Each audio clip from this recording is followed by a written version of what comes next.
Go to the engine and power. So you're going to go for all. What I always do first Yep. is put a flywheel in, race flywheel in. That's what I do first always. I never used a flywheel. I always use a flywheel. I always use it, but yeah, makes your car accelerate faster. See, I've always found that like when you're using a flywheel, a race flywheel, your engine revs seem to die down faster than when using the stock flywheel. So for me, when I'm drifting, I like to have it, stock, so that whenever I do let off the gas, my revs don't drop as much as they would with a race flywheel. That's exactly what happens, but that is really more of a personal preference thing. Yeah. That will. It's also the same effect the other way round. So if you have a stock flywheel, then your revs won't gain. It won't gain revs as quickly. Yeah.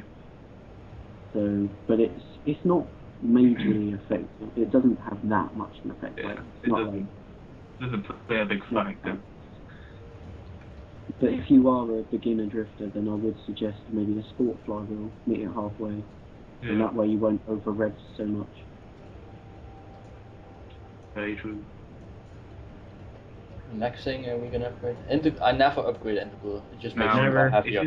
It adds like a minimum of like 15 horsepower and then like loads of weight to the car, and all the weight goes to the front of the car. It's never really good. Yeah. I usually upgrade the X. Give you a lot of horsepower and makes your car lighter as well. Yeah, I usually always go for the more lighter upgrades rather than exactly heavier. Yeah. Air filter. What I always upgrade to race as well. Makes your car lighter. Yeah, makes your car a lot lighter. And we can have what else can we put in there? I think it's the piston and compression, which makes your car lighter as well. Your horsepower. Yep. Basically, if it makes your car lighter, then make it race. If it doesn't make your car lighter, then maybe you could have it sport, depending on how much horsepower you want in your car. Yeah. We only have 256 right now, so we can add some more. Yeah, I'd like to have like around 400 horsepower in this 13. Yeah, that's a good amount of horsepower. Especially for a starter car. Mm-hmm.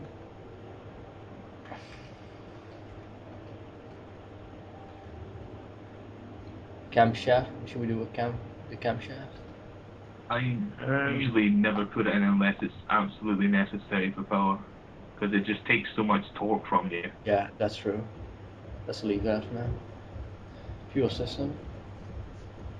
If I'm struggling for power and there's nothing else I can upgrade, then I'll put a camshaft in. But yeah, if I've got the option of doing a camshaft or something else, I'll obviously go for the other option rather than that. Yeah. Some cars, a camshaft is like making your car into a VTEC. It sucks. Yeah, pretty much. You get some hate for that. Hate is good hate. Yep. Should I put a turbo in it? Makes your car a little heavier. It does also give you more power when you start off. Like in a drift, I like to put mine in race every time, unless my car just has too much horsepower, which makes my tires keep spinning. Yeah.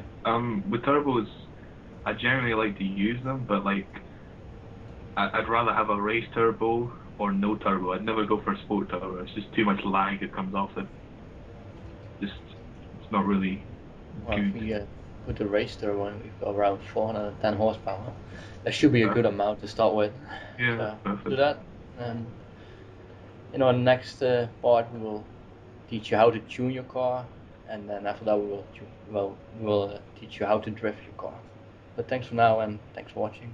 Bye. Bye bye. We all don't love you.